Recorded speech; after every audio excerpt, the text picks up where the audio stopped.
जय जगदंब नमो आदेश। मी तन्वीताई पुणेकर आपल्या सर्वांचं सहर्ष स्वागत करते। बऱ्याचशा जणांनी खूप छान छान प्रतिसाद दिला, बऱ्याच जणांनी सबस्क्राइब आणि लाईकही करत आहे, त्याच्यासाठी सर्वांचं धन्यवाद।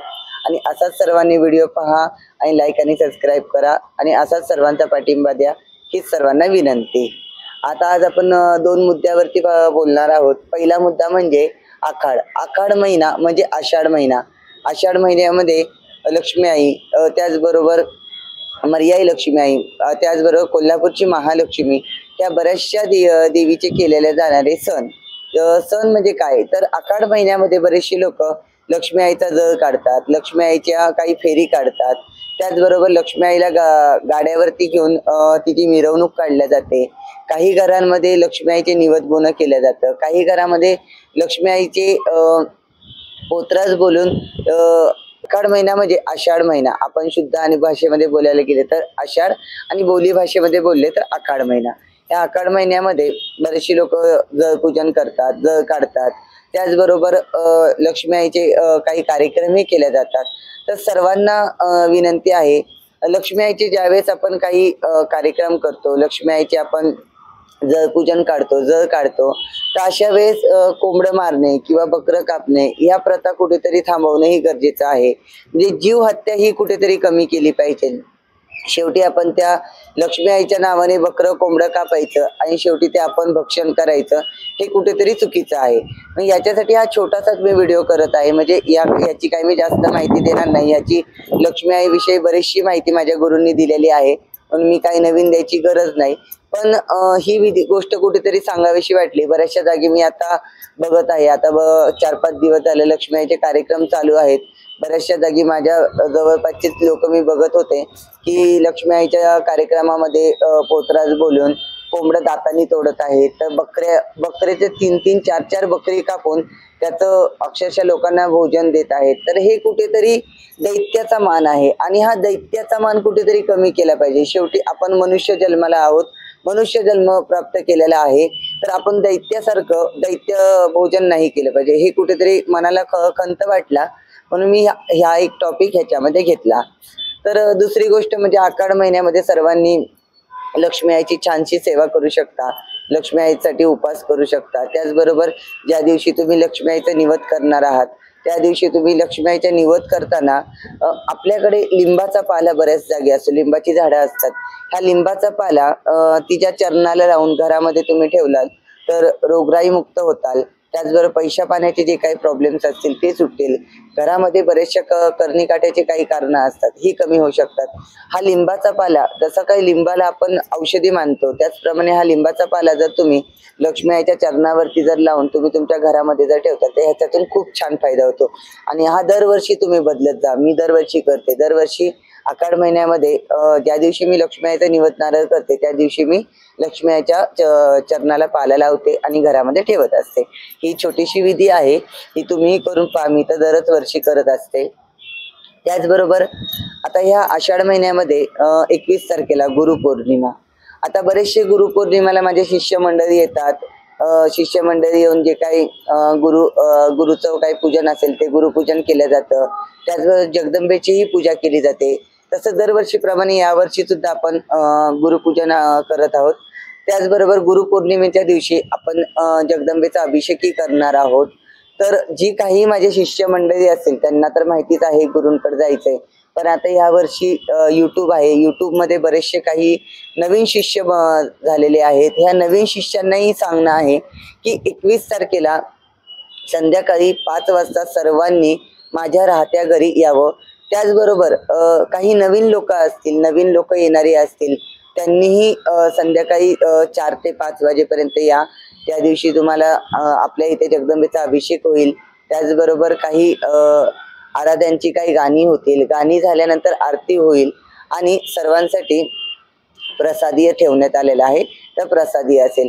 अशा ह्या कार्यक्रमासाठी सर्वांनी यावे, ही सर्वांना विनंती। त्याचबरोबर आतापर्यंत येणारे बरेचसे लोक आहेत जे बांधणी करायला आलेले आहेत, यंत्रक्रिया करायला, काही त्यांच्या प्रश्नांसाठी आलेले आहेत।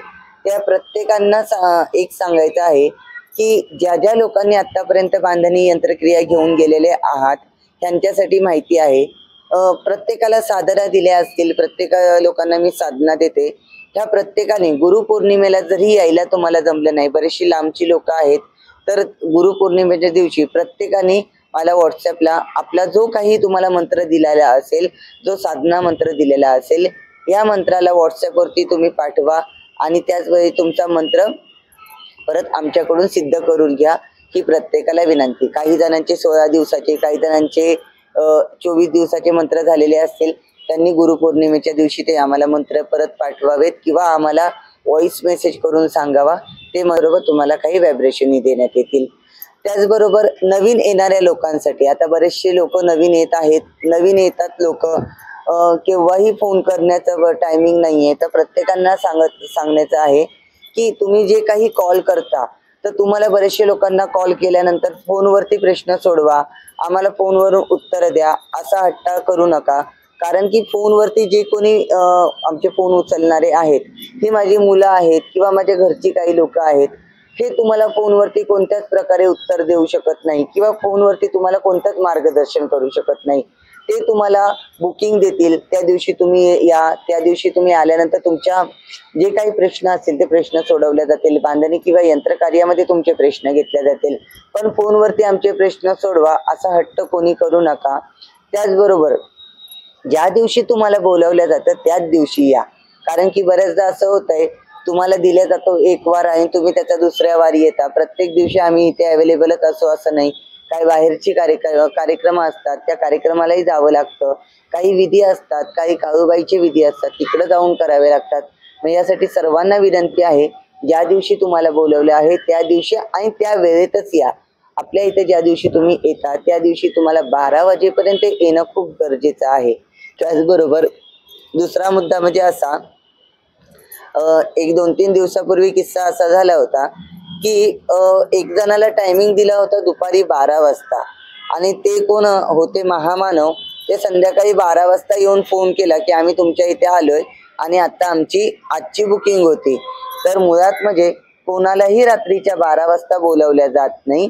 प्रत्येकाला बोलवण्याचा टायमिंग हा दुपारी 12चा आहे. तुम्ही प्रत्येकाने 12 वाजेपर्यंत पोहोचण्याचा प्रयत्न करा. कारण की कसं होत आहे, तुम्ही जर जेवढे उशिरा येताल तर तुमच्या आधी बसलेली माणसं असतात, त्या सर्वांना मिळून एकत्ररित्या प्रार्थना केल्या जाते. तुम्ही जेवढे उशिरा येताल तर जे काही आधी आलेले लोक असतील त्यांचा प्रार्थनेचा वेळ थोडासा उशीर होतो आणि प्रत्येकाला जायला उशीर होत असतो. म्हणून 12च्या टायमिंगला प्रत्येकाने यावं ही प्रत्येकाला विनंती आहे. त्याचबरोबर येते वेळी अक्षरशः तुम्ही बरीचशी लोक येतात. कारण की आपण जास्तीत जास्त 20-25 जास्तीत जास्त 30 लोकांना इथे ऍडजस्ट करू शकतो. तुम्ही येताना सोबत 2-2, 3-3, 4-4 जण घेऊन येताल, इथे बसायला जागाही कमी पडते. कारण की विधी करणारा एक आणि सोबत आलेले 4, मग शेवटी मग बसायला जागा कमी पडते आणि विधी करणाऱ्यांनाही अडचण होते. मग याच्यासाठी जे काही लोक येणार असतात तर त्यांच्यासोबत एक व्यक्ती असणं गरजेचं आहे. जर तुम्ही एकटे येत असाल तर काही हरकत नाही, पण येताना निष्काळजी 2-2, 3-3, 4-4 लोक घेऊन येऊ नका. मग बसायला अडचण, तुम्हालाही अडचण आणि दुसरे जी लोक आलेले असतील त्यांनाही अडचण होते. यासाठी येताना एखादा व्यक्ती असेल तरी चालेल. त्याचबरोबर येताना जे काही सामान दिलेलं आहे हे प्रत्येकाने आणणंही गरजेचं आहे. त्याचबरोबर जर कोणाचे आखाड्याचे काही कार्यक्रम असतील, कोणाचे आखाड्याचे काही पूजाविधी असतील, कोणाला काही अडचण येत असतील, त्याच्यासाठी आपण व्हॉट्सअपवरती मार्गदर्शन करू. त्याच्यासाठी तुम्ही व्हॉट्सअपला मेसेज करू शकता. पण तुमच्या प्रॉब्लेमसाठी तुम्हाला इथे येणं गरजेचं आहे.